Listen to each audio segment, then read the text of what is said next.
Well, good morning, everybody. I think we'll get started. We thought we would start. I'm so pleased to see the Keeners, the future Waterloo engineering students, at the front of the room. I see older people at the back, not willing to come up, but anyway. We thought we'd show you our highlight reel from last year, just to give you a sense of some of the things we're doing, and then we'll start with the lecture. And my name is Mary Wells. I am so proud to serve as the Dean of this wonderful Faculty of Engineering here at the University of Waterloo. Thank you. Well, thank you.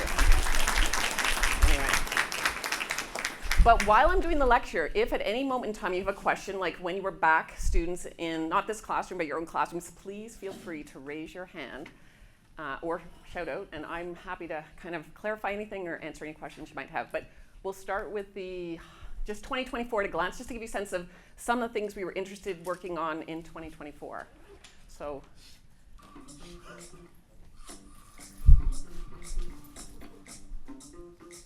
It has been a busy and productive year here at Waterloo Engineering, one that has given us much to celebrate.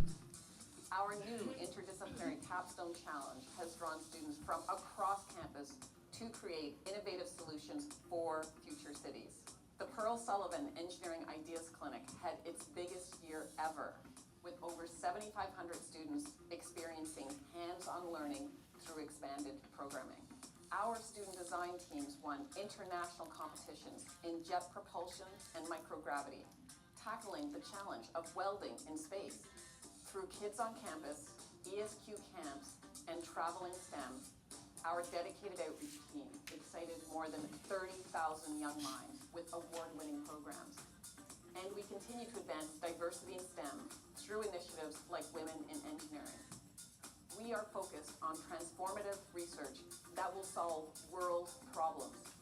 Our researchers are designing better plastics, developing a new generation of EV batteries, using AI to fight climate change and improve hospital efficiency. They are making heart valve implants safer, revolutionizing cancer and bone fracture diagnosis, and 3D printing new bones. On campus and worldwide, we hosted many celebrations that strengthened our sense of community. We are so proud to have alumni who continue to reconnect with us with their time, talent, and treasure. These are just a few highlights that confirm Waterloo Engineering is where excellence thrives. Only together, with the support, dedication, and passion of our donors, staff, faculty, and tremendously talented students and alumni can we build a better future for all. I can't wait to see what we achieve together in 2025 and beyond.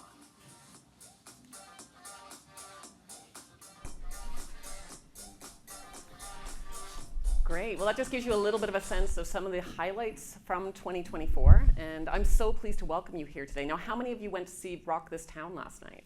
That documentary. That's an amazing kind of bit of history around the connection we have to music and the entrepreneurial spirit of a chemical engineering student that started that whole process. And how many of you were at the Who there last night till quite late in the evening? See, they're not here. But anyway, and then how many of you watched the game last night? That was a heartbreaker for the Oilers. Anyway, yeah. Okay, a few of you. You were up very late watching the double overtime. Anyway, I just wanted to give you a few highlights of what we're doing. And before we start, I did want to kind of acknowledge the land where we are today, and to say that the University of Waterloo acknowledges that much of our work takes place on the traditional territory of the neutral Anishinaabe and Haudenosaunee peoples. Our main campus is situated on the Haldimand Track, and you can see the Haldimand Track there in green on the map. And that's the land granted to the Six Nations that includes 6 miles on each side of the Grand River.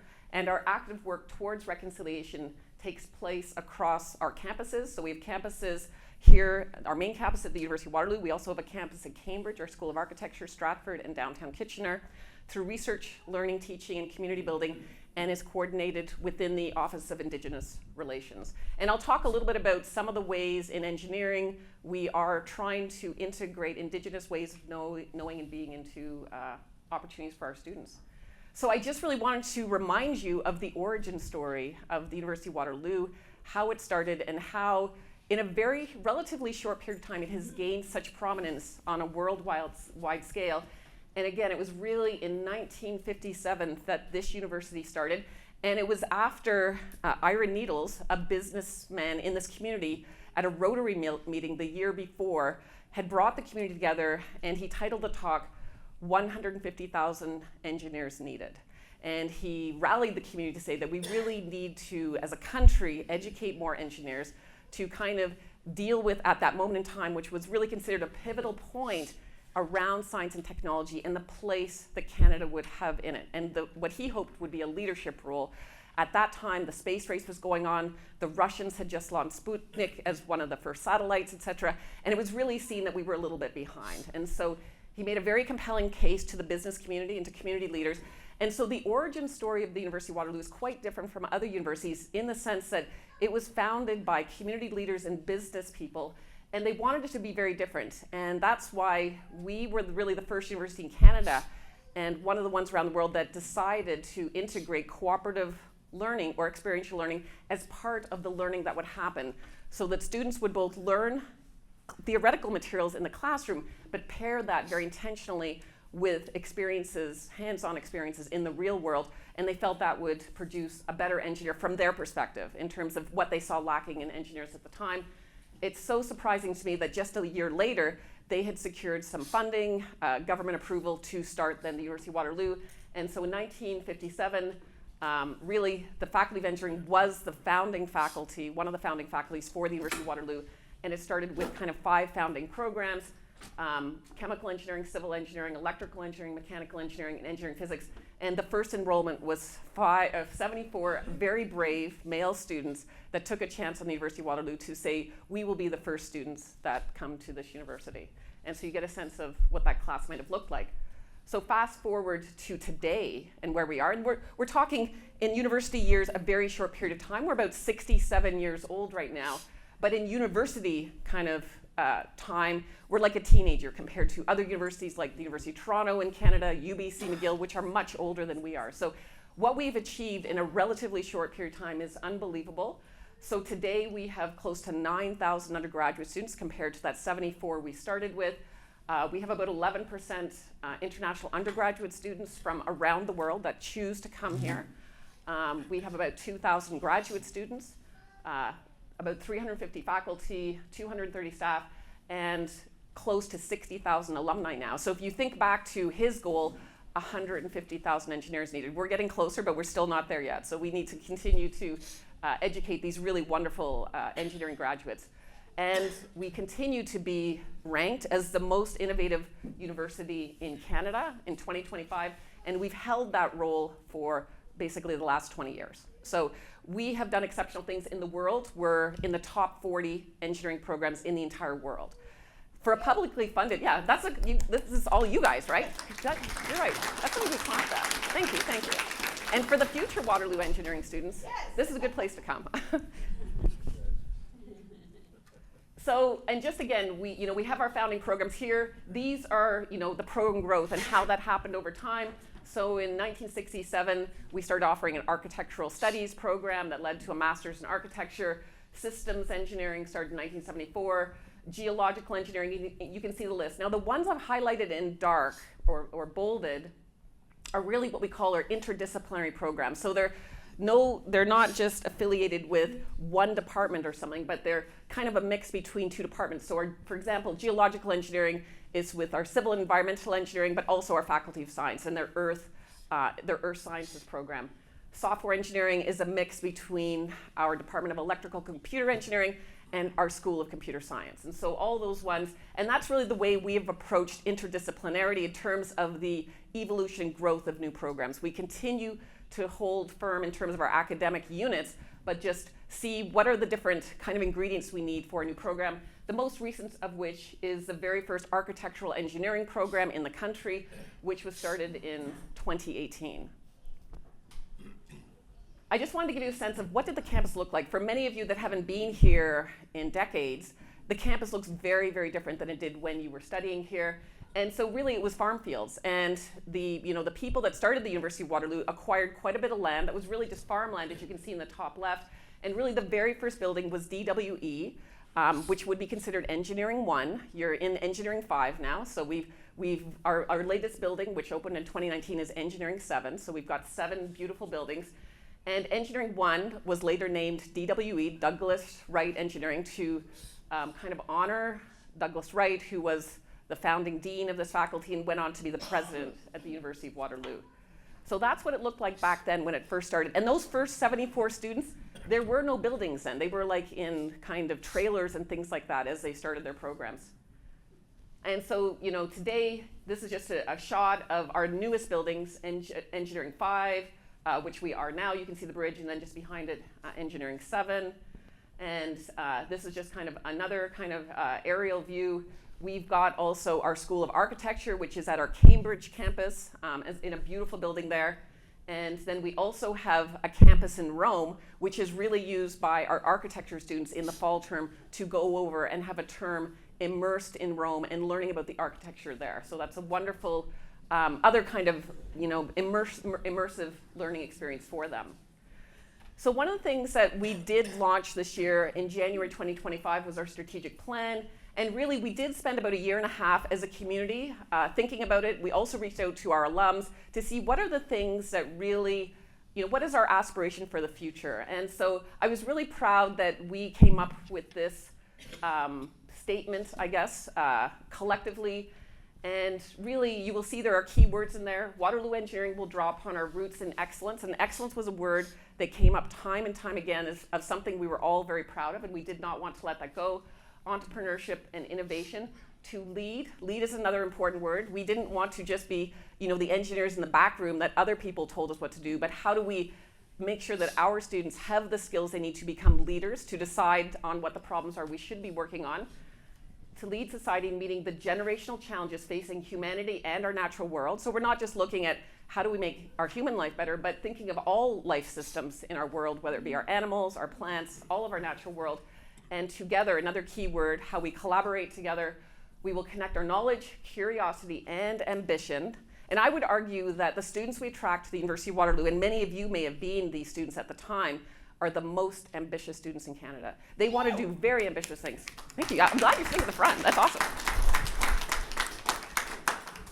And to build a better future for all. And that for all was important too. We just don't want to privilege certain groups of people, but how do we do it collectively? As part of our visioning and our strategic plan, our president, when he came 4 years ago, really wanted to think not just 5-year increments, but really long term. So what would Waterloo look like at 100 years old? As I said, we're 67 today, so we're thinking over 30 years out. And so really, again, we spent about a year as a university thinking about what will learning be like in 30 years? What will society be like? What are the things we will need to do? What are the things we would be researching? And so it is really an ambitious, far-reaching document, but really he wanted to center it around a framework, and the future we imagine for humanity and our planet is really at the core of what he called the global futures. And you can see there's kind of 5 of them here: societal, technological, economic, sustainable, and health. And this really forms the framework of how we feel as a university we can contribute to these global futures. And it's really at the intersection of some of these global futures where some of the most interesting things happen. And so, for example, as you will hear, some of the things we're doing in our faculty are really at the intersection point of health and technology. And how can we utilize technology to improve health outcomes and the way we take care of people, especially in this country. And then you can also think of, you know, a very important intersection between technology and society. And, you know, with technology being so pervasive now in everything we do, what is the impact on society and how do we mitigate that? In terms of our strategic plan, we really, using that Waterloo at 100 as a guiding post, really kind of created a framework around our graduates, and this would be both our undergraduates and graduate students, the knowledge that we produce, and that's really the research we do, our campus community and what the campus life should be like, and then culture. When people come into this community, grow up in this community, going from late teenagehood to young adults and beyond, what culture do we want? And we really did want to create a culture that welcomes diverse perspectives to shape the communities that we serve, both internally, but then eventually as we move out into the real world. And so I'm just going to run through a couple of the priorities that, as part of our 5-year plan, we are focused on.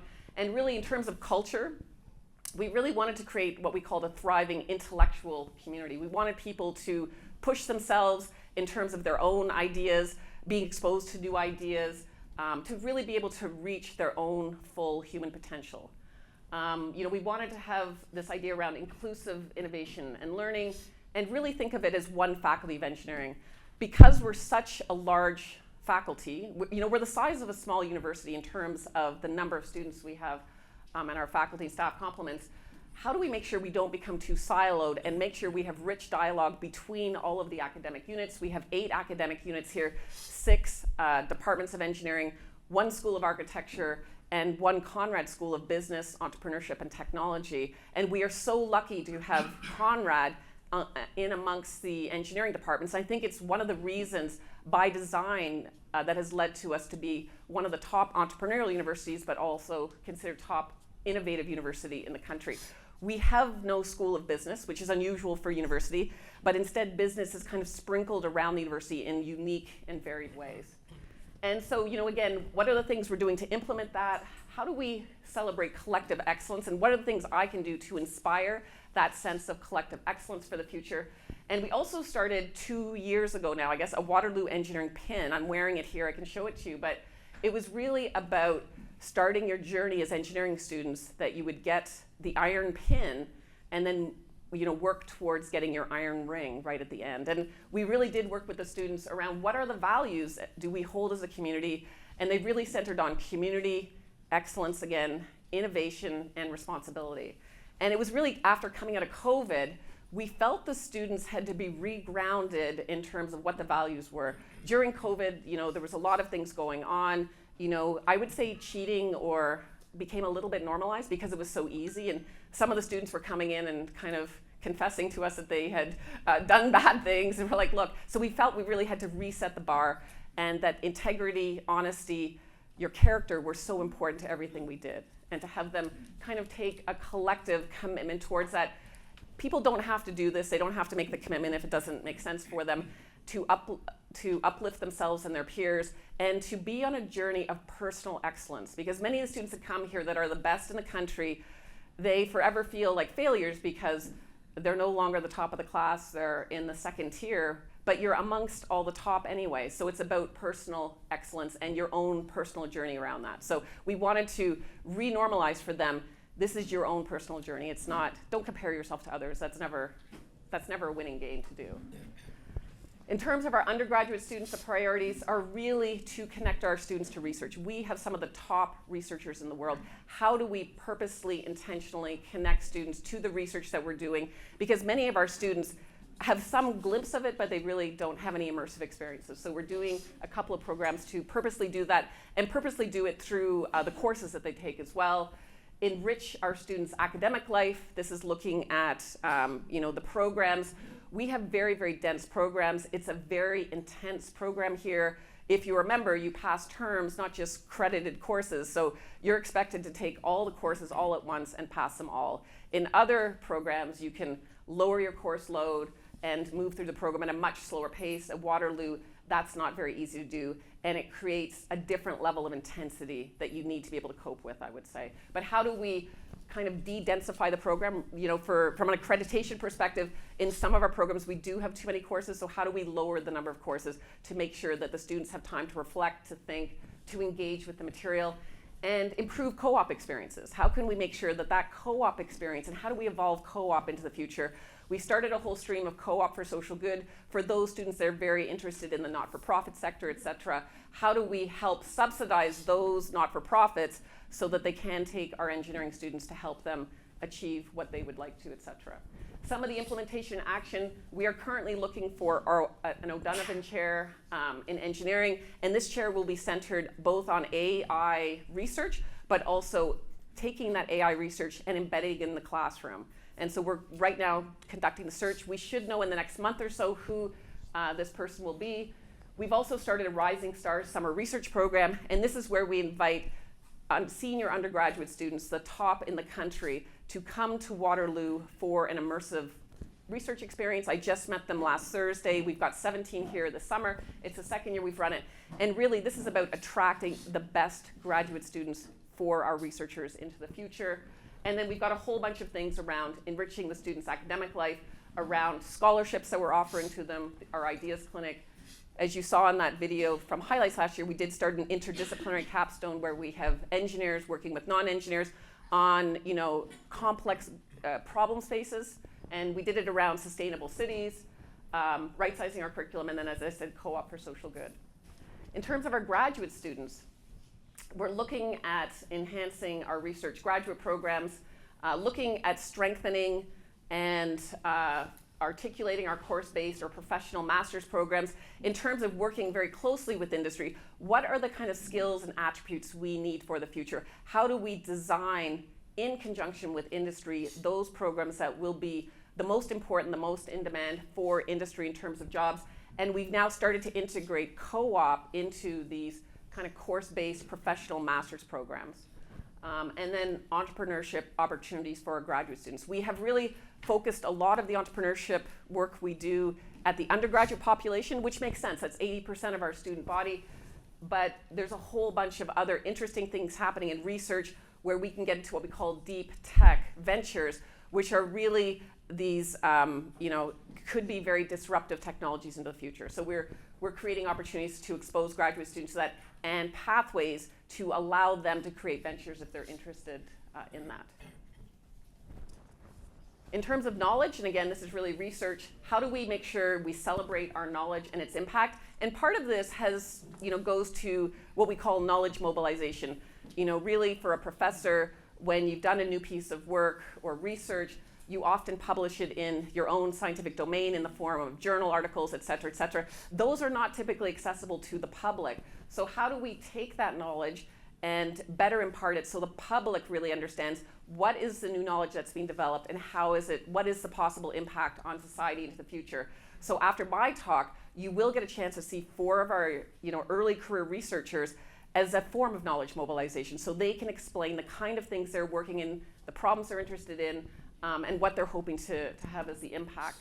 How do we expand our research impact? And we started a new kind of engineering research impact fund so that we can make sure that the research we are doing is focused on those key areas that we want around looking at very complex problems for society. And then finally, how do we deepen our alumni engagement back to our university, whether it be through mentorship programs? So for example, if you'd engaged in NSOC as a student, can we create a group of you to mentor the current NSOC group of students? Or if you were on a student team, can we engage you in a more intentional way to mentor some of the student teams? So the things you guys were involved in, can you become mentors for the students? And I must say, I saw some of our students yesterday, and they were so excited that it was reunion weekend to welcome you back, to show you what they're doing, and to meet all of you, because they were just like you. You were just like them, 5, 10, 15, 20, 25, 30, et cetera, years ago. So it's so interesting for them to meet you, to hear about your own career trajectories, and to be inspired by you. So they're just so excited. So, and then finally, campus. Really, we're looking at building community. Since COVID, it's been very difficult to really come together as a community. So how do we intentionally do that? And the students are interesting. Since COVID, I would say there has been a little bit of polarization that's been accentuated by social media in terms of views that are kind of hardened in their own echo chambers, whatever they may be. And it's interesting because between the men and the women, it's quite different. So there is, I would say, a little bit of polarization, but how do we intentionally build community and let them have more open minds and open hearts as we do that? Facility enhancement, upgrading current spaces, student spaces, learning spaces. Our students are so responsible and so serious that when we have funding to upgrade their spaces, they're not saying, let's have a new bar or something. They're saying, we need new study space. So they love studying, it seems, so we're creating new study spaces for them, et cetera. And then really, most ambitiously, planning for E8. So we're in E7 now. When we think about the challenges ahead of us, really we're interested in a health innovation hub where we can work with our Faculty of Health and some of the other faculties to really think about what will health look like in the future and how can we innovate in that space. So I just want to give you a little bit of an undergrad update.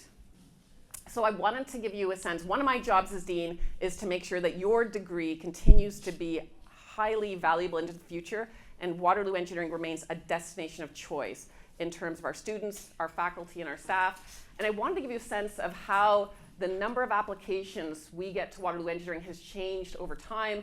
And so we're looking at kind of a 12-year time frame.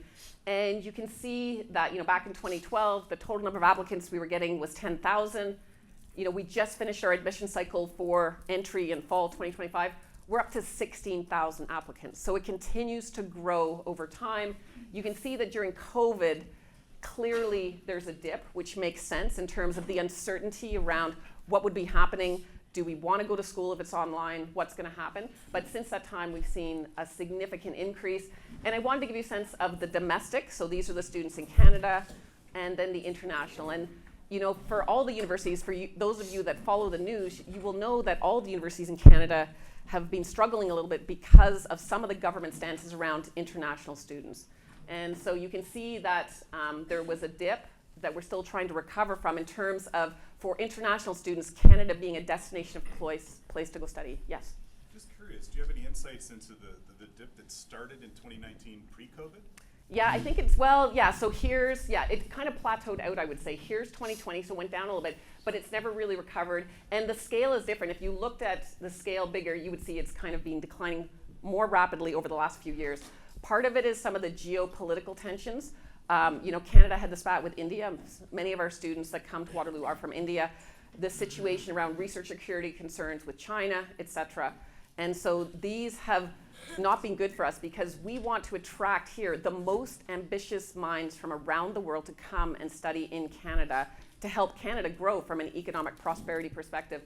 In Ontario in particular, and I'll talk a little bit about the financial situation, but the Ontario government has really constrained funding in terms of government grants, and we haven't been allowed to increase tuition. And really our only revenue sources are government grant or tuition.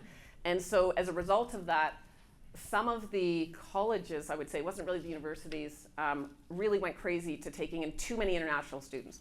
I will say Conestoga College, our neighbor, was one of the worst offenders. So they went from like 3,000 international students to 30,000 within a very short period of time. We have really always had about 10, 11, 12% international. We've never really changed. But what's happening is the last few years, we've been dipping below even 11%, just with the number of applicants. So, yes? Good morning, Mary. Good morning. My future potential young engineers. Oh, I want to meet them as quickly as possible. I'm just wondering, is there an exam at the end of this lecture? There might be. Would they like an exam? I can make one for you. Yes. One question, of the international students that come here, is there any numbers that actually that can tell you roughly how many of them actually stay here and then Yeah. end up becoming Canadian, shall we say, after they've finished? Yeah, so I don't know if we have the numbers how many actually stay. I know that when we look at some of the entrepreneurial ventures we have, many of them are started by our immigrant students. And it could be that they've taken a big risk to come to a new country to study in a new culture and everything, so they may be a little less risk adverse. Anecdotally, I think more of them stay than our Canadian students, to be honest. And part of it may be practically driven by their inability to maybe go work in the US for a co-op term or something like that. And they do have a sense of gratitude, deep gratitude to Canada for taking them in. So in that sense, I think they're very emotionally bonded to Canada. So some will go off, but I think the vast majority do stay here. And they make wonderful contributions to the country. In fact, one of my colleagues in economics did a study looking at international students and what they contribute back to Canada. And they have outstanding, economic outcomes in terms of they looked at their tax returns, et cetera, and how they contribute to our GDP. And so they really showed that they were very, very successful, so that they became givers, not takers of our system type thing. So, and he was looking, but he wasn't looking at how many stayed here. He just looked at those that had studied here and those that did stay in Canada. So, yes, at the very back. Yes, I flew up from California. Oh, okay. Oh, wonderful.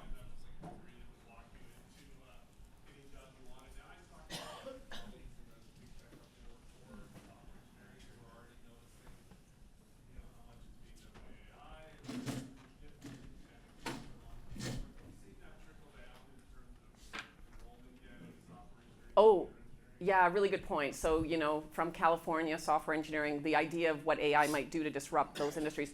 Absolutely. So this year in our applicant pool, the applicants for software engineering were down 25%. And in computer engineering, down 25%. Now, we still have a very, very strong deep pool, so it will still take in 120 very, very good software engineers. But where places were up, mechanical engineering up 25%, chemical engineering up 25%. So the students definitely are, or their parents are thinking about these things, possible jobs in the future, et cetera.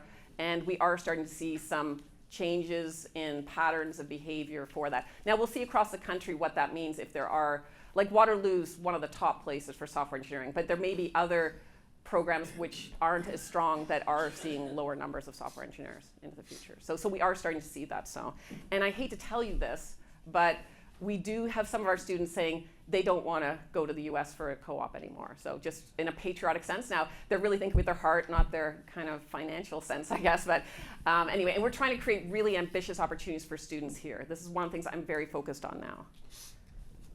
Oh, yeah, sorry, go ahead. In our day, actually, I don't think there were any international Yeah. students because it wasn't allowed. Right. So we don't.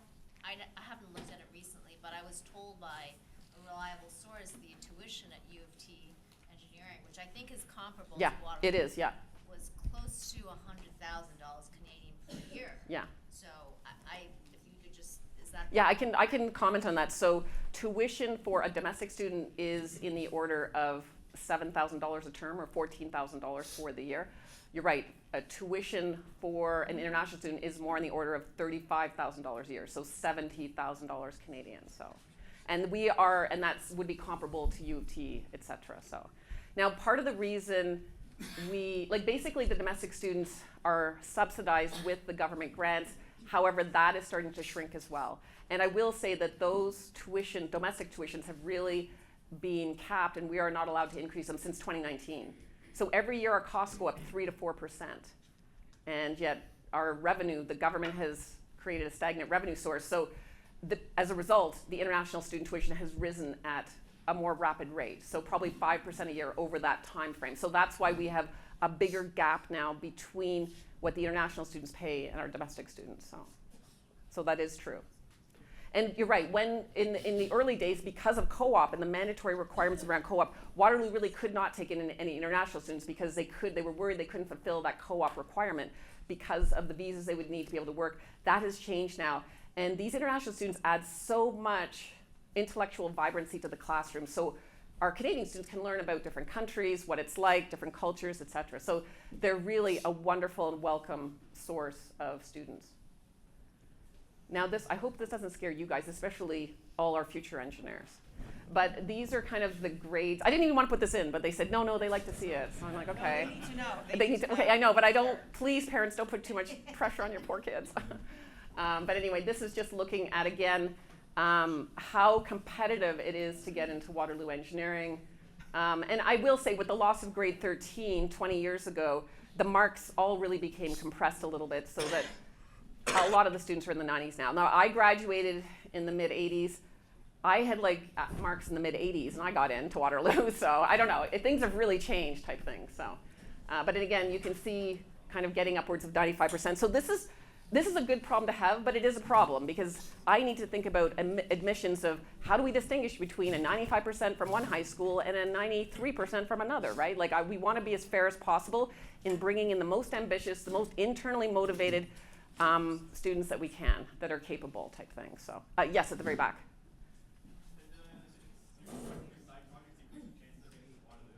Sorry, I couldn't hear you. Can the admitting students do side projects to increase the chance of Yeah, so I think that's right. I mean, so I think so at Waterloo right now, our admissions includes predominantly the marks. It also includes an academic information form where students can talk a little bit about what things they do outside of the classroom, because we need students that are going to be able to do co-op, and we want to meet ambitious students. So absolutely, things like side projects, doing these things are all very good. I would say make sure it's the students that are organizing it, not the parents. We're looking for students to be self-motivated, that are inherently interested in these things, versus parents organizing things for them to do that they attend. You know what I mean? That's one thing we're trying to distinguish between. And in different high schools and different communities, in a high school where you have FIRST robotics and you end up doing very well, that's one thing. In another school where there is no robotics club and a student starts a robotics club, that's just as good as the FIRST robotics doing very well, in my mind, because it just depends on your surroundings and what your situation is. And so it's very nuanced and difficult to do. So absolutely, do the side projects. Don't worry about your marks, you guys. Seriously. There's so many good engineering programs in the country, and it's all going to work out. And parents, please don't pressure them. Yes? the top of your mind, is there any particular project that you've seen recently that you can share with us that really stood out from In terms of high school? I mean, there's so many. Like, there's so many young entrepreneurs that are starting businesses, doing community-based things, they're having big impacts, etc. I mean, this is more of a Waterloo story, but we just have 2 young women that are graduating now, but they started in Waterloo in COVID. They started this, I don't know, movement I would call it, called Socratica, which was about, and it could be because of that impact of COVID, 2 young women in systems design engineering that wanted to bring students together that were creative and wanted to get them to fulfill their passions. And many of them weren't technology, but more art and stuff like that. So they created these co-working sessions on Sundays. And so it grew, and they had their first exhibition at the end of their cycle here in this building, because it was really small. Then they grew so much, they had the next exhibition in Fed Hall. And then this past time, they had it at the auditorium in Kitchener. They had 2,500 students from around the world. They started 40 chapters, MIT, Stanford, of all these students that were so interested and passionate about this idea of Socratica, co-working spaces together where you work on passion projects. And nobody could work on their homework or anything. It had to be a passion project you were interested in. So you saw interesting things around intersection of art, poetry, written word, and technology in some way. It was unbelievable. So that's something that's really stuck out to me. And they probably were thinking about that in high school, but that was something. So, yes. One more question. Oh, okay, sorry. There's a lot of talking here. Is there any consideration given to the students who, shall we say, are very, very good in what you might call engineering type subjects, and they're frankly very bored with some of the more arts type courses? And of course, that skews their percentage by quite a bit. So, i.e. me. well, we do need good communicators. Like, I think we look at the 6 marks, and one of them is English. So I think if you do very badly in English, it might bring your overall average down. But so I don't think we distinguish that way. So, and I do think the arts are important, and I think today more than ever they are in terms of ability to communicate orally, in written form and things like that. So we don't really distinguish in that way. So, but it is the 6 kind of required, and 5 of them are science and engineering. 1 is the English. So, and then there's the interview. So in that sense, maybe I don't know if that's what you're referring to, but we're trying to get a sense of communication skills, internal motivation, clarity of thought in terms of how they articulate their ideas, etc. Sorry, there was you and then you. Yes. Yes, I did want to articulate a concern I have about the admissions criteria, or at least the perception by students. So Right. I'm a mentor with the first robotics team in the community. I was here just a few months ago. Okay. Yeah. And I want to share a couple stories from our students. Sure. Like what I see from their point of view. Yeah. So one girl, she's in grade 11. She's going to quit piano. She's going to scale back from a leadership position Yeah. because she needs to raise her average from 94 to 97. This is I know. But That's. like, I shouldn't. I'm Don't think telling it's her, reading. Yeah. In real life, Yeah. like you should be expanding your experience. Exactly. That's I totally better for agree. you and better for everybody. Yeah.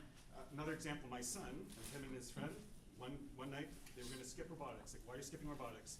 I got to do this lab. The teacher is like really picky about significant digits, and I looked at the lab like, you know this stuff. It's like, Yeah, of course I know this stuff. But I yeah. need to get 100 on it. So I'm one- worried about the perfectionism. And the I stress on the totally agree with students. you. I 100% agree with you. And also, if that is the criteria we're optimizing for, like that's not, leaders are not, Yeah, I totally agree with you. Yeah. That's what I'm concerned about. No, that's a really good point. I'm worried about it too, and this is what I mean. This is a good problem to have, but we are thinking about this very carefully, because what happens too is the students come in, they're very risk adverse. You're right. They've been doing everything to make sure they're perfectionists, and then when they come in first year, and guess what? They get a 60, and I say 60s new 90. They are emotionally devastated, and their parents are too. And I said, don't tell your parents your marks. And it's a crisis. It is really a crisis for them that we need to help them through in terms of how they see themselves, this whole idea of perfectionism, this whole idea of getting 100, all this stuff. We are dealing with the aftermath of that whole thing. So I totally agree with you. So we are actively working on this. And it's heartbreaking to hear that, woman, if her joy is piano, she's moving away from it. That's not okay. She thinks she thinks that's what she needs. So the one thing I would say is all of the engineering programs in Canada are top notch. We're all accredited by the same body. Just because you don't get into Waterloo engineering doesn't mean you're a failure. So you need to do what brings you joy and energy versus trying to get into Waterloo engineering. You know what I mean? Please don't do that. So who else? You had a question, I think? One of the things I hated was Hated, okay, yes. non-tech electives. Not the dean, I hope. You hated the non-tech electives. Yes. Okay. The English, Like, the, engineering was, you were so busy in the engineering, and they forced us to take psychology or. right? And it just seemed a waste of time to me. Even today, it seems like it was a waste of time, or? I can understand the moment, it might I have. have no interest in any of the non-tech stuff. So, And yeah. like I said, it's like you were under such pressure. No, I know, yeah. The courses you were taking, and Yeah, then for you sure. had to take philosophy or something. Yeah. So, I would argue those are the thinking courses, and we need to graduate engineers that are both depth and breadth. And to become a leader, I've heard that our Waterloo engineers are the best. They're better than the MIT students when they first graduate, but however, within a couple of years, they fall behind, and the MIT and Stanford engineers bypass us because our engineers don't have the skills to change the hearts and minds of people, of persuasion, of ability to articulate ideas properly. So to me, that sounds like I've got to give them more communication opportunities, and maybe it is around technical matters, but the ability to talk to a lay audience and persuade somebody that this is the way you want to go. They really continue to tell me our engineers are lacking some of those skills. And I do think knowledge of psychology and how other people might be thinking may be important, or knowledge of philosophy and how you articulate an argument, an effective argument, are important things. So, but I think the heart of what you're saying is the programs are too dense, it's too much, they have no time to really think and maybe enjoy those other subjects because you're busy just trying to get through that other I one. did them because I had to. I know, yeah. Yeah. Well, Yeah, anyway. you used to say, Right. oh, I've been here 1 week, I'm now 2 weeks behind. No, I know. It's the same thing, I know, okay. Maybe we should have a group therapy session later. It sounds like there's a lot of trauma that we need to work through here. I don't know, so. So is that program still continuing, the non-tech? Oh, yeah, no, you have to, yeah. In terms of accreditation, yeah, there has to be some breadth and stuff. Yes, sorry, go ahead. So one of the comments I had about the application is Yeah. that, whenever they're publishing any kind of facts about what you need to get into a certain Yeah. in a program, Yeah, a lot of it is about marks. What percentage of marks? right, It's not about, so like even all the publication should be focused on, it's not just about the marks. The marks are in the range. yeah, These are the extracurriculars, Yeah. communication, Yeah. or, other skills that they're looking for. Yeah. I think it would be great if we Okay. emphasize that. yeah. Yeah, no, that's a really good point. Like, and that's something we could change because you're right, we do put the kind of typical marks. It's because we get a lot of questions from the parents and it is focused on the marks. But you're right, that kind of creates other kind of unintended consequences for sure. And I will tell you, if we tell the students that you need a 90% to get in, the women won't even apply unless they've got a 95, what we've seen. They think, even at a 90, I'm not okay. The guys are applying at like 75, 80, because they're like, well, I'm good enough, even if I don't have all these marks. So, which is good. I wish the women were more like the men in terms of that confidence. So I totally agree. That's a really good point. So, alrighty. And I just wanted to give you a sense of co-op and where people are going around the world. Now, I don't know when you guys did your co-op, it was mainly in Canada, but this just gives you a sense of where in 2024 all of our students went. Now, the vast majority did stay in Canada. You see a lot are going to California, et cetera. And just we at scale are, the one university in the world that's research intensive and does co-op at the scale. We are top in the world in terms of combining a research intensive university with this kind of experiential education, and you get a sense of all the earnings. And this helps for some students mean they can go to university because they can earn a decent living to be able to help afford that tuition and living expenses here. And this is part of how we broaden their perspective intellectually about learning, immersively another culture, another language, and seeing how things are done somewhere else in the world. So this is something we'd like to expand if we're able to. And again, this is just about co-op. I will say we are seeing some headwinds now around co-op and opportunities for our students. So it's the winter term was very hard in terms of finding, really meaningful co-ops, and so we continue to look at new avenues and ways to get meaningful jobs for our students.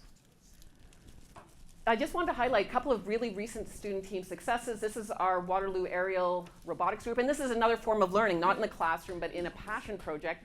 First in the 2025 Aerial Evolution Association student competition in Medicine Hat, Alberta in May. The competition, the innovation challenge they were given was around forest fires and how do you use drones to help combat forest fires, like swarms of drones to help in the fight against forest fires. So a really real problem as we see now, even what's happening out west with the forest fires. Another success, this is now even beyond Canada. They were awarded the 2025 Scrutineers Award and first place in electric class for our Formula Electric team.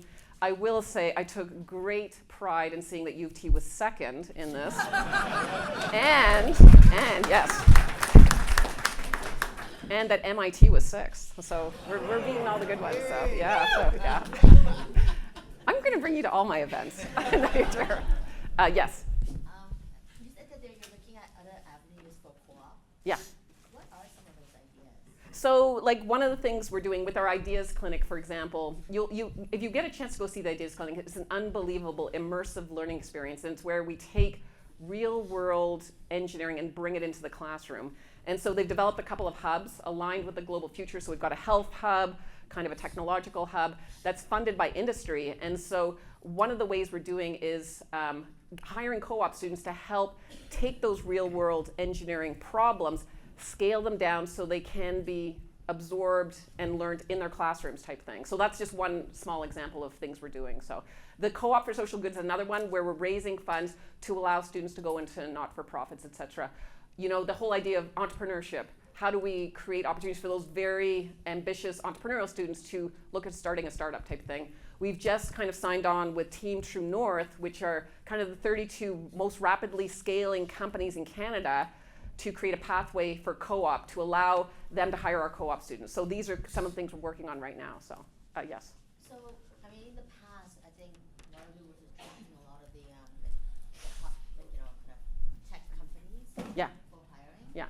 But now they're doing a lot more independent, so where you have to apply directly to those companies. Yeah, so that was really to kind of meet a demand that the companies and the students were telling us, because before we used to funnel everybody and said you have to go through Waterloo Works in order to get a co-op student, but many companies said no, we want to use our own kind of system, and the students were also independently finding it. So we've also allowed now another pathway where you don't necessarily need to go through Waterloo Works. There's kind of another pathway where we can match students and companies through their own systems. And it was really just to expand the number of companies that we could engage with, because some companies are saying, if you don't adapt to what we would like, we're not hiring your students, or we can't. And so it was just about expanding the number of job opportunities. But I mean, one of the advantages, like, you know, the attractiveness of Waterloo for the students is the fact that all these companies are coming to Waterloo. Absolutely, yeah. Priority, Yeah. right? But now that they're actually independently. No, they're still coming to Waterloo. So they're still, through our co-op operation, the vast majority, over 90%, are still coming through Waterloo. It's just, like in a first year, if you're not able to find a job, the students do have to go out there and see if they can find their own job too. No, but the vast majority are coming through co-op still. So are those top tech companies, I'm just looking at tech, Yeah, tech, yeah, like Google, Apple, yeah. The FANG companies are they prioritizing Waterloo as for hiring? Well, yeah, they love our students. They love our students for sure. Like Tesla was just here, they're hiring like 20, 30 students and stuff. So, I mean, so, you know, I'm trying to keep our students in Canada, to be honest, so, and find opportunities for them in Canada, so. Okay, yes, and then we'll go to the back. Sorry, to go back a little bit, you had said that you were finding that like the male is like coming in at like 75. Oh, no, they're not. I'm saying they feel that even at 75 they'll apply. It doesn't mean they're getting in. No, Yeah, I'm not saying okay. they're getting in. I just wanted to see, like, do you guys have the number of how many women are actually here versus men? Oh, yeah. So in our program now, it's about 35% women, which is pretty good. We're way above average. Across the country, it's more like 25%. So we have more women. Part of it is the nature of the programs we offer, but even in programs like electrical engineering, mechanical engineering, we're still at about 25%. So we're doing very, very well. Across the country in those programs, it's 15%. So we tend to be about 10% above in terms of women in engineering here. So we are able to attract and retain these women. So they're doing awesome. So, and they're doing very, very well. That's good.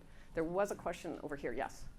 I guess it's more of a comment because my daughter is a computer science and math major. Oh, here at Waterloo? No, Oh. at another university Okay. in the United States with also its own co-op program.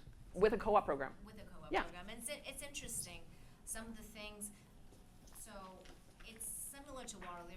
They call it, Waterloo Works. They call their thing whatever, Yeah. X University Works. Yeah. And they've always had this independent stream of jobs coming, the kids finding their own jobs. Right. Yeah. And also, people are mad, like, why do we have to go look? Why don't we guarantee? But Right. that's just simply not the reality. Yeah, The only this thing is I life, would also yeah. say is that they, co-op, Waterloo has you must have 6 co-ops, only one can Right. be unpaid.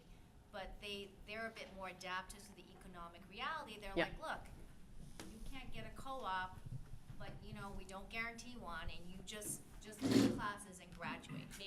Yeah. Maybe some kids graduate with one Yeah, co-op, yeah. but that's still better than nothing. Yeah, Another yeah. thing they've done is also say, look, Right. you know, you can't get your 3 co-ops, so they're now saying, okay, we want you to graduate in 4 years and just have 2 co-ops. Right. Because that, you know, Yeah. otherwise all the senior students are hogging the, I mean, Right, it's right, yeah, just- yeah, for sure. and, For yeah. sure. Yeah, so co-op is our defining brand. We Right. will not be changing those requirements because if we water that down, we will water down our brand and we'll become like any other university. So we have to hold ourselves to account in terms of getting them jobs. And that, you know, if we're basically taking the pressure off ourselves as leaders and administrators at the university. So I'm not willing to do that. We're gonna get, you know, they need to have it. It's part of our students and who they are when they graduate. So.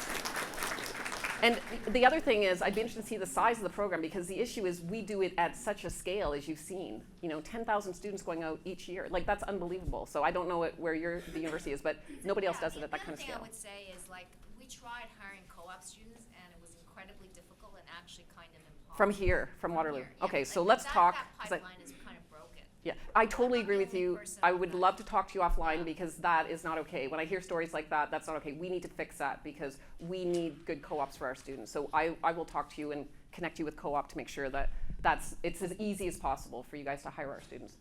Okay, the final student success, just again, second place at the 2025 Audience Choice Awards. This is in the MedTech results, so again, getting into health technologies. At this year's Mass Robotics Form and Function Challenge in Boston. So basically, you know, our undergraduate students are some of the top in the world. They're competing on a world stage and being successful. And this is in addition to taking very challenging courses.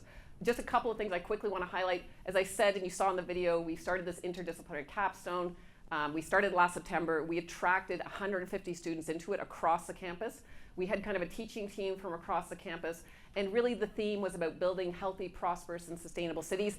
And we really had many companies that we approached from the outside world and said, what are challenges you're facing in your community? So we had the city of Waterloo, Kitchener, Iqaluit, Moncton. We had some tech companies that were doing stuff for cities. So we had about, 80 project challenges that the students could choose from and form groups around those problem spaces. And it was a great experience. We're continuing it this year. Again, around cities, but also looking at healthcare, et cetera, within cities and stuff. And so this is just kind of, there were 6 award-winning student teams from these capstones. And we, recently started this Future Cities Institute. And, some of these students now, the ideas were so good that they're going on to be funded to start little ventures in these spaces. So it was just an amazing experience. And all of our engineering students do have to do a capstone to get their degree. In terms of graduate studies, one of the things we've started most recently at the graduate space is the creation of 2 new graduate degrees, a Master's of Applied Science and PhD in the space of biomedical engineering. This is really our first collaborative graduate program because we have no department of biomedical engineering. Administratively, they're housed within systems design engineering, but really these are all the different programs that can, professors can apply to be in that program and graduate students with a biomedical engineering degree. So it's interesting. We have our first couple of students coming into that. The other thing that we just started this year is a new kind of health tech masters. And again, this is the very first time we've done a collaborative professional master's program across the university and the faculty. And this is really about, a professional master. So you have some breadth and depth, and it's integrative. We are actually requiring a co-op for these students. And so it involves our Faculty of Arts, our Faculty of Environment, Health, et cetera. And really, in each of our engineering departments, they have a slightly different flavor of what this master's in health technologies could look like depending on their specific discipline. So that's exciting too. In terms of research, really, we have, in the past year started to look at all the research we're doing and kind of create sort of 12 theme areas in terms of what we're doing. And we're just in the process now of the whole branding and marketing around that and clustering people. So you can see we're not basing it on departments because across departments, people are doing many things that are similar in different areas, whether it be robotics, AI, and data, et cetera. And so stay tuned for things to come around that.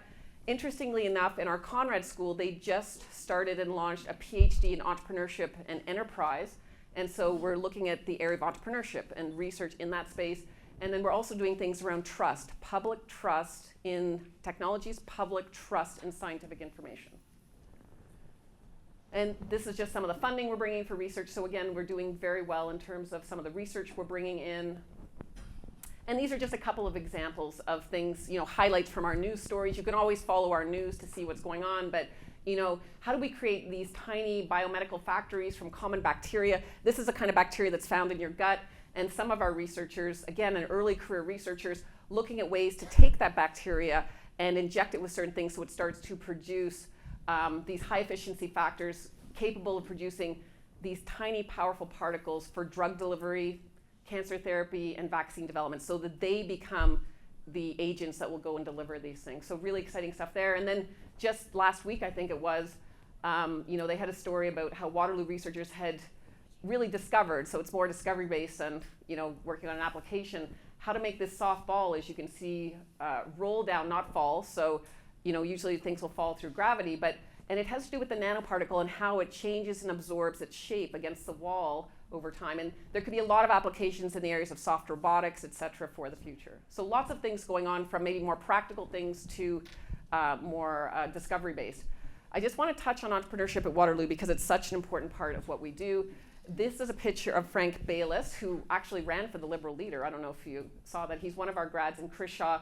When they graduate, they started Bayliss Medical, and they did very, very well, grew the company. They just sold it, and so have done incredibly well as entrepreneurs themselves. But I just want to give you a sense of the impact our students are having on that world of ventures and the creation of new ventures. And again, Waterloo's ranked #1 in Canada for undergraduate startup founders. So in terms of the number of startup founders we have that are from Waterloo, and again, just to give you some of the stats, and the kind of capital that has been raised to support these ventures that they're starting. And then on the right, I just wanted to, this is some data that comes out of Stanford, but it covers about 1,100 US-based VC-backed companies that became unicorns. And to become a unicorn, you have to reach a valuation of $1 billion between 1997 and 2021.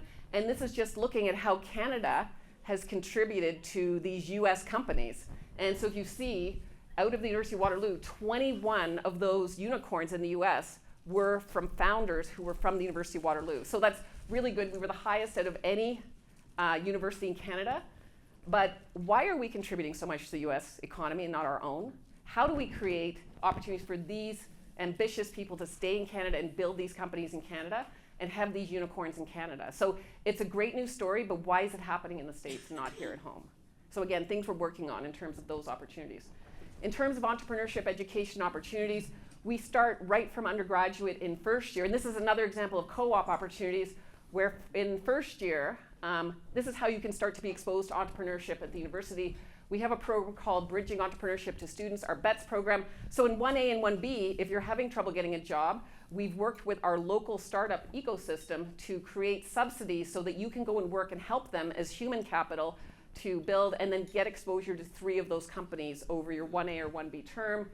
Moving to later on, if you've got your own idea, and you could do your own co-op, which we call enterprise co-op or e-co-op, and we provide a stipend so that you can work on your own venture. And then finally, in capstone, when they finish it, for those capstones that are the most ambitious, the most likely to be turned into a venture in terms of their ideas, we offer some very large prizes in the order of $10,000 through the Esch Foundation to help us. When we move into graduate, we are the only program in the country that offers a master's in business, entrepreneurship, and technology through our Conrad School. And then most recently, we started this whole program around entrepreneurship and our PhD students or our graduate students. So lots of things going on there. And in terms of the future, the young people, we have an award-winning outreach program that's been going for over 30 years. And just again, in terms of the reach, we typically reach about 32,000 youth each year through a variety of programs. We have a Kids on Campus program, which allows all children in grade 4 a chance to come and do a field trip to the University of Waterloo. And we got some funding from Google to help pay for that.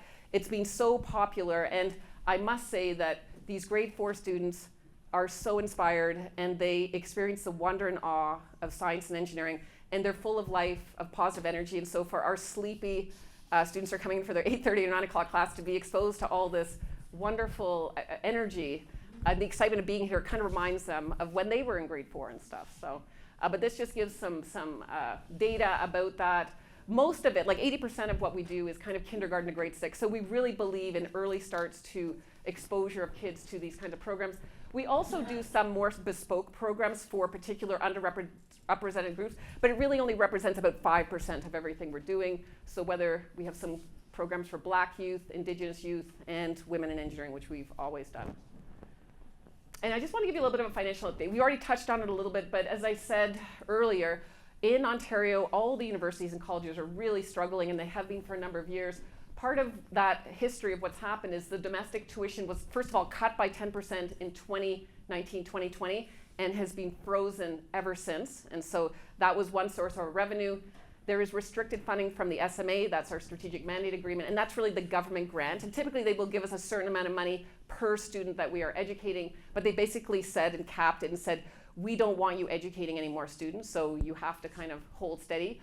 Most of the universities have gone a little bit over the corridor and have continued to take students in because there's so much demand.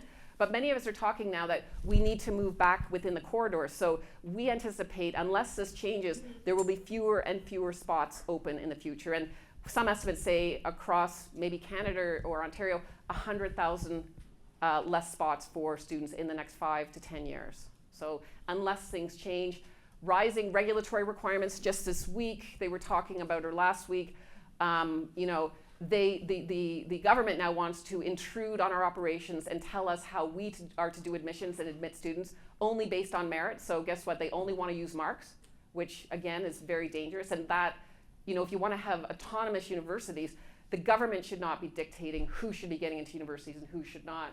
And again, each year, as I said, rising operational costs of 3 to 4%, because most of our operational costs are the people, the faculty and staff. And I just wanted to give you a perspective. This is just some data from this Higher Education Strategies Association, looking over time across Canada.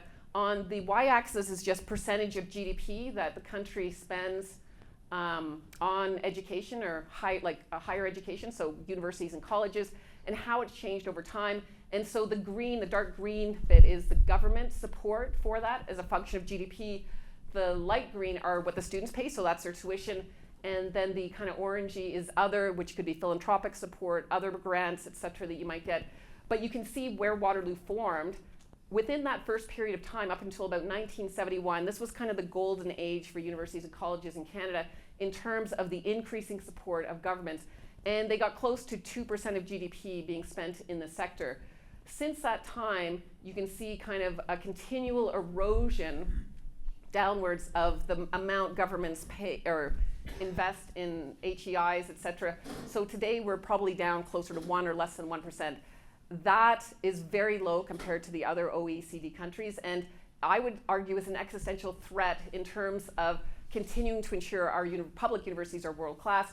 You can see now that the fraction that the students are paying has increased, and that's why from the mid-1990s we saw bigger increases in tuition, and you know, our increasing reliance on others through philanthropic support, et cetera, to provide the kinds of experiences we can. So this is just in the background.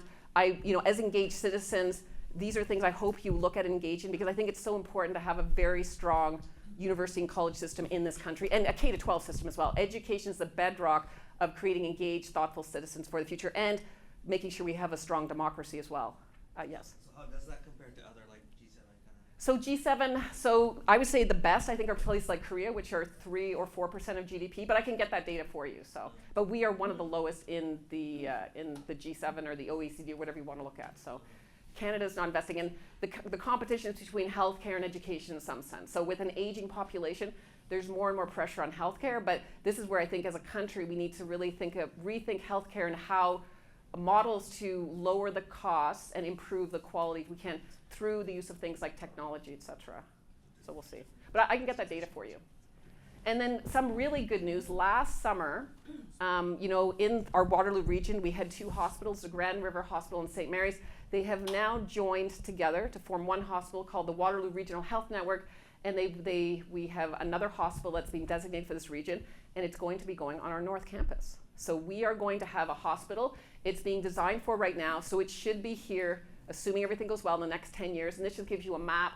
to show where they see the future Waterloo Regional Hospital.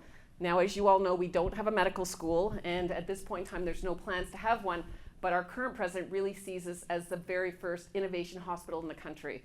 How do we create very close connections between what the university is doing in the technology space and creating pathways to easily integrate those technologies into the hospital and have it be very different. In Toronto, with their University Health Network, it's very science-based in terms of discovery-based. Why don't we do something different? So really exciting plans for the future. That's why we're really excited about E8 and the idea of a health innovation hub for the future. Oh, sorry, is there any questions about that at all? Or? Okay, and most exciting, I guess, for this year for all of us engineers, it is the 100th anniversary of our Iron Ring ceremony. So downstairs, we do have a limited edition beer called Ring Road Lager. You can see a picture of it there with the honking goose. And this was a collaboration we did with Allura Brewing. We talked to them about a year ago and said, we have this very significant anniversary coming up. Would you be interested in doing a community collaboration? The person who started Allura Brewing is a chemical engineer who started that. I guess that's a natural thing to do, maybe, I don't know. And so they are doing it, and they very generously have said that a small portion of the sales of this beer will come back to support our Waterloo engineering students. So for the first time in my life, I'm telling all of you to buy a lot of beer and drink a lot of beer, to you and all the students, and that should be fun. And the other thing is the Royal Mint issued a coin to commemorate the 100th anniversary of the Iron Ring ceremony, called The Calling of an Engineer, and very innovatively you can see that the outside of the coin is shaped like our iron ring, which was a very big R&D project for them to do. And then a few weeks ago, we ran a trust talk talking about the Iron Ring at 100, trust transformation, the future of Canadian engineering. And the moderator was someone from TVO, so it will be airing on TVO at some point in the future, and we'll be letting everybody know about that. So some really big things to celebrate this year. And really, just finally, as I close off this talk, you guys are all really our best ambassadors for, in terms of your experience at Waterloo, what you can do. So please continue to engage with us. There's a variety of ways you can do that in terms of alumni engagement opportunities to help grow our community. You can hire a co-op student always, and many of you do, so thank you so much for doing that.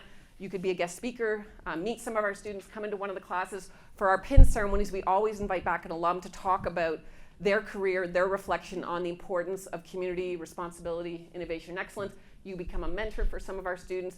You could become a reunion class rep, and I know many of you are here, so thank you so much. Now, where are the class reps?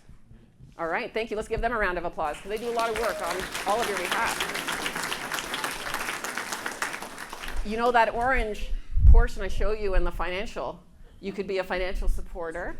We need that orange area for help us, and then be a champion for Waterloo. And many of you send your kids, your grandkids, and encourage them to come to Waterloo and talk about it with fondness. So thank you so much for that. And just follow our latest updates. There's all sorts of ways to engage with us. And I think that is it. Thank you so much, everybody, for your attention.